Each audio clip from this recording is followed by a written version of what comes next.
欢迎大家收看《世界越来越卢》。最近呢，这个台湾的这个促转会呢，动作很大哈。促转会，我先跟这个也许海外的华人朋友不太了解，我先跟大家解释一下，它的这个名称呢叫做促进转型正义委员会，是在2018年成立的。那这个促转会哈，这个最近是什么动作呢？就是说，他把当时在这个学运时间比较早期的学运时间的一些档案部分的解密，然后找当年的这个民进党的学运世代，现在很多人位居高位，当立法委员等等，让他们去看这些档案。结果看完这些档案之后呢，我们觉得很有意思哦，这个血滴子就出鞘了，杀。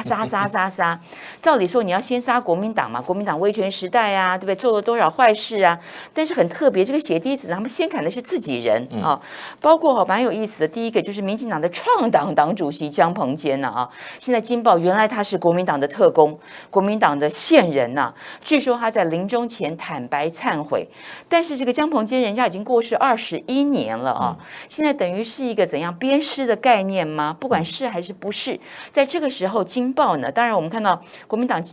民进党前主席施明德还有他的太太，他太太是一个资深的记者，两个人都说没有错。江鹏坚临终的时候呢，因为他比较相信施明德，对着他忏悔，他们觉得这是一个非常了不起的一个行为，能够对于自己所作所为坦诚不讳，而且加以忏悔，这是一个伟大高尚的一个行为。但是江鹏坚的遗孀不这么想啊，你总要顾及到人家在世的家人啊。江鹏坚的遗孀说不可能，他说生前的时候呢，不止江鹏坚，还有他们家人都被国民党的特务跟监啊，也受到了一些迫害。如果你是国民党的自己人线人，怎么会遭到这样的一个对待呢？但是当然了，江鹏坚已经过世21年，他不可能为自己辩护啊，所以这个事情闹得很大。另外一个呢，就是现在活着的民进党的这个立委黄国书哦，为什么刚开始说这些学运的世代啊，范云等等这些年轻的这个立法委员，民进党籍的去比对之后呢，大家就发现奇怪，为什么会这样？所以交叉比对之后，揪出了这个台中市的这个民进党的立法委员江国书，说他呢就是当时国民党的这个线人，国民党的这个特务，帮国民党做事。哎，这个黄国书也承认了啊，不但承认之后呢，接下来动作特别大，他是新潮流系拉拔出来的。他退流就退出新潮流，他还退出了民进党。更不可思议的是，他几乎退出了政坛，宣布下一次不选。大家知道哈，千辛万苦选上了立法委员，你把这个位置让出来，这在台湾几乎是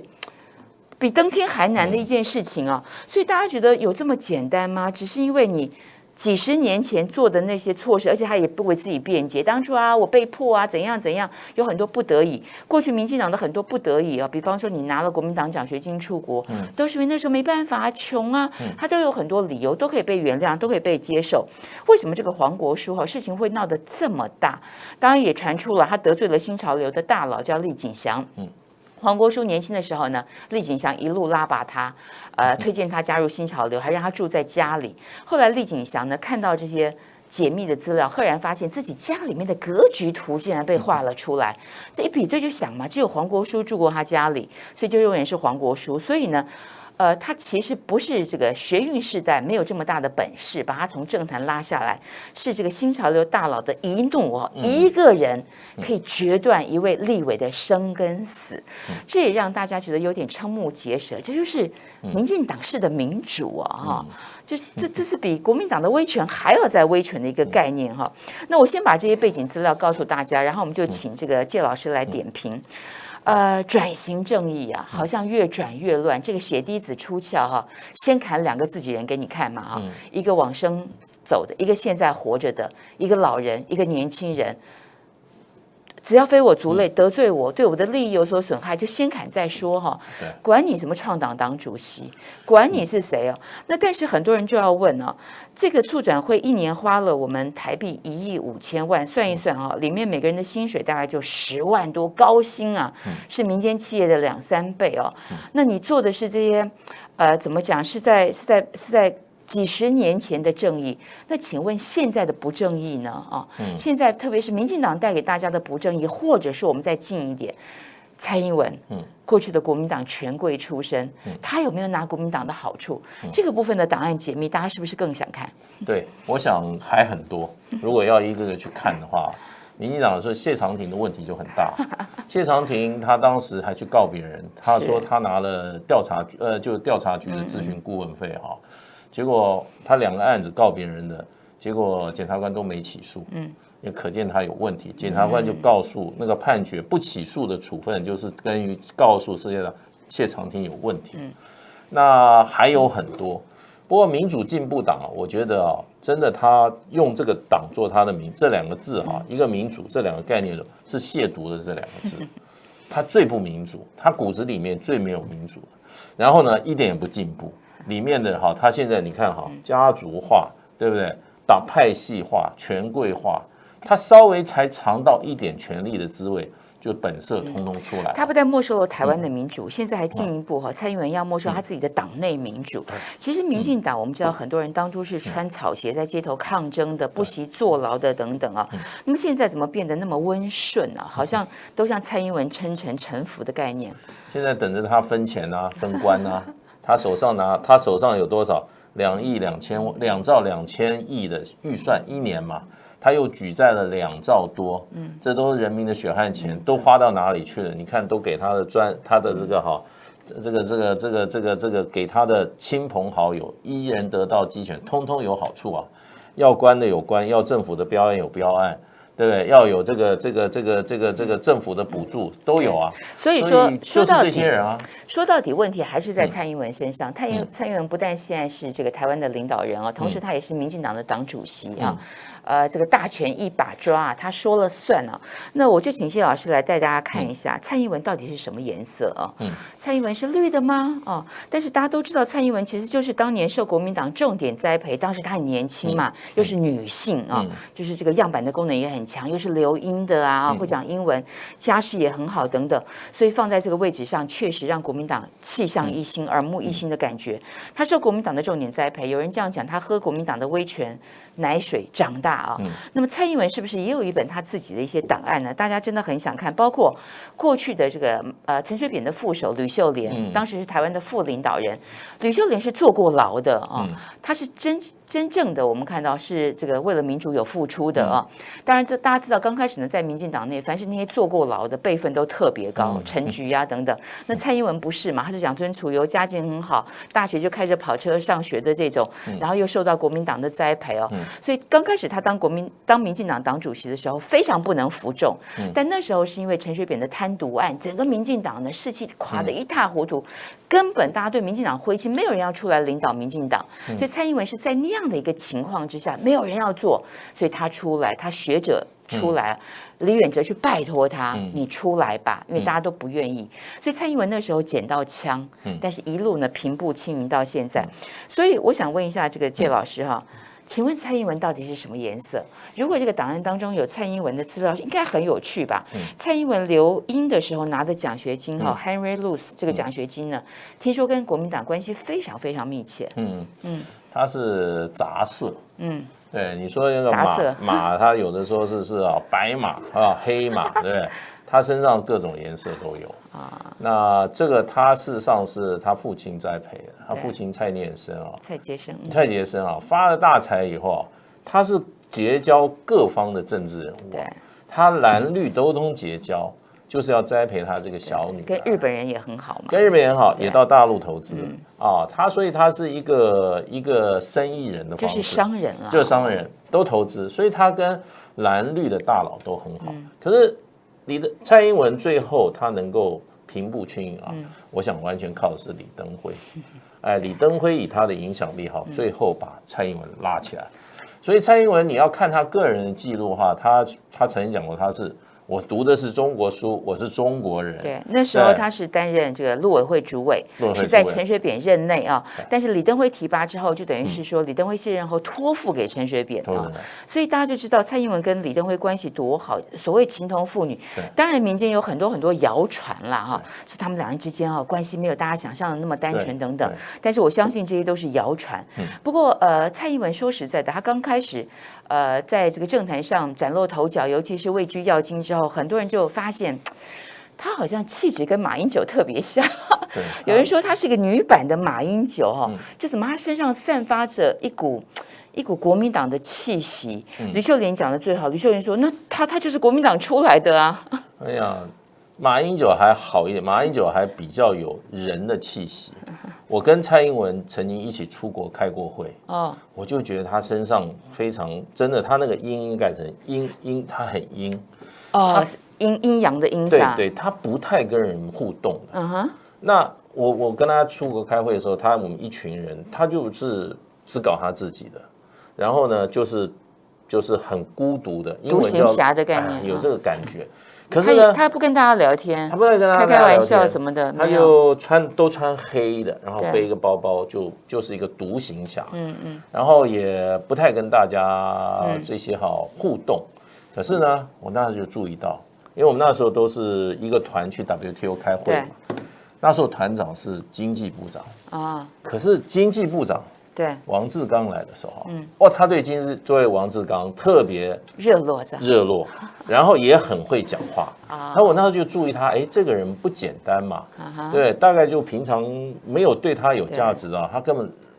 懒得花他的功夫，对他把力气用在对的地方，完全用在对的地方，也很会讲话。因为那个饭桌呢，如果部长在的时候，他才就开始讲话。我发现也懂一点人情世故很懂，对，比你们懂吧？比我们懂。我们看到部长还不会像他这样讲的这个舌灿莲花，他有这个本事。可是平常跟我们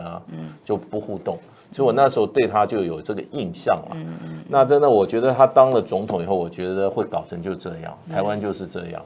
那所以他是见人说人话，见鬼说鬼话，没有中心思想，他更没有民主的修养，更没有进步的观念，一切都是怎么样？一切是利益挂帅，他把人看也是利益，他自己也是利益挂帅，所以把台湾搞得这样一塌糊涂是。当然，就是爬出这个蔡英文过去的这个经历之后呢，很多人就会开始有点混淆，就是刚刚介老师讲的，他到底他的中心思想是什么他是这个受国民党的这个栽培，我们看到这个家里面导致这个父亲很会交朋友各党各派的人都有。那么他呢其实在2000年在阿扁的提拔之下，他当了这个陆委会的主委，但是当时他始终没有加入民进党按照吕秀莲的讲法是他根本瞧不起民进党大小姐。你知道瞧不起这些，你知道就是那种不太上台面、不会喝红酒的这些人。但是一直到2004年他突然入党，为什么呢？因为当时这个阿扁要把这个不分区的立委让他做，所以让你做，你当然就得加入党。所以从这个看得出来，他其实他的思考是蛮务实的啦，对不对？没有好处我干嘛加党呢？对不对？有好处我就会加党，这符合这个介大使刚刚讲的。但是他也不是传统的学运街头出身啦，所以在民进党内，他的气质就是跟别人不太一样。当然他瞧不起民进党，可能很多民进党也瞧不起他。像辜宽敏就说嘛，当裙子的，穿裙子的你要当领导人不可能民进党有一些承袭日本的沙文主义之外呢，对于民进党的崛起根本没有付出任何的贡献，这点是非常非常不满的，所以不能够服膺他的领导，但他真的是命好。他抓住了这个时机。你看到2010年的时候，他代表民进党出来参选新北市长，他也输给了朱立伦，所以他的个人魅力其实就是说，他既对民进党没有建树、没有功劳，他的个人魅力其实也不够他的言语、他的说话是说得很好，但这都四平八稳，就是那种的记者挑不出错误，但是也找不出标题的那种所以他当时选举也选输了，但是一路呢，后来就遇到这个马英九声望下跌等等，就一路登上了这个最大位所以刚刚介老师讲的那段很重要，他当了这个领导人，特别是我们看到在今年的这个10月10号，他发表了4个坚持修宪向极端这个靠拢之后呢，他的这些话又被找了出来，有影像的嘛？他说：“我念中国书长大，我受中国式教育，我是中国人那么过去他说中国人，但是现在呢，他说互不隶属。所以我再重复问一下介老师这句话。它到底什么颜色好乱。他就是基本上他是一个见人说人话，见鬼说鬼话的，没有中心思想的。那他今天他做了总统，对不对？做了这个位置他就怎么样？他就考虑到他自己的利益。那台海和平不是在他的考虑当中吗？为什么他一再要用一些重要的场合讲一些刺激性的谈话？这符合他的利益吗？我想这是符合他利益，因为他这个整个民进党在台湾靠的就是靠选举，因为他们也不敢拼命嘛，真正拼命的人不多嘛，那靠的是选举，所以他们特会选举。对，但他的政绩又不好。所以就只有抗中保台这一招了。基本上政绩只要民进党在陈水扁8年，浪费台湾8年；对，蔡英文上来浪费台湾8年。他基本上就吃老本，吃2个蒋总统的，然后吃这个台湾过去的国民党的建设的基础。国民党在台湾打的基础非常厚实，经济也好，教育也好，社会也好，政治、军事、文化，在台湾真的是以当时跟着这个蒋介石到台湾来的这一批有在整个大陆有极丰富的各种经验的人才，在台湾这么弹丸之地励精图治下打的基础非常好。那以前像我记得像余国华先生他们做这个主管财政的时候替我们国库要省了多少钱呢？所以李登辉他们一掌到权以后，才发觉怎么这么多钱呢？供他好好的挥霍。对，你看看到挥霍到现在，你看看陈水扁挥霍8年，蔡英文在挥霍8年。还有这么多东西值他挥霍，他现在值得拿出来的东西，台积电，谁在台积电怎么在台湾发展起来的？那这个台湾的这个民间长富于民这个政策台湾这个所有的这个民主重大的交通建设，都是啊，还有最重要的教育。对，但是最可怕，这个蔡英文这个5年当中他的举债远远超过陈水扁跟马英九的8年他现在才5年，接下来还有3年，他要花多少钱？我说花这些钱到哪里去了？你好歹是不是盖一个这个第3高速公路，或者是说你做一些什么这样的交通建设，或者说你帮台湾弄一个什么样另外一个好的一个这个产业留下来，似乎都没有啊。后3年后这个蔡英文剩下的3年，我觉得他会花大钱。那这些大钱的90%，都是花在买军火。这个我想，这个今年是说是5000亿嘛，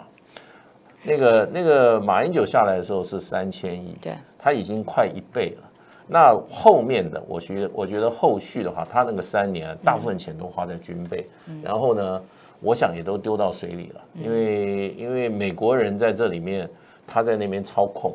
他给你的武器都是美国人计算好的，然后呢。价格也超贵，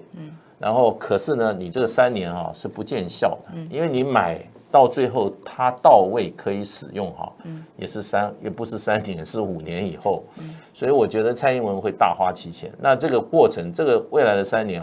民进党这一些人会很高兴，因为军费本来就是个无底洞。是，那我觉得将来就是说。这个里面这个国防外交委员会这些立法委员会打破头，因为这里面只有知道这些里面国防军购的猫腻的只有这一小撮人。那这一小撮人呢，可是可以趁上下其手大赚一笔。它不但是无底洞，而且还是都完全不公开的嘛，对不对完全不公开。所以这个部分呢是这个想象空间最大的。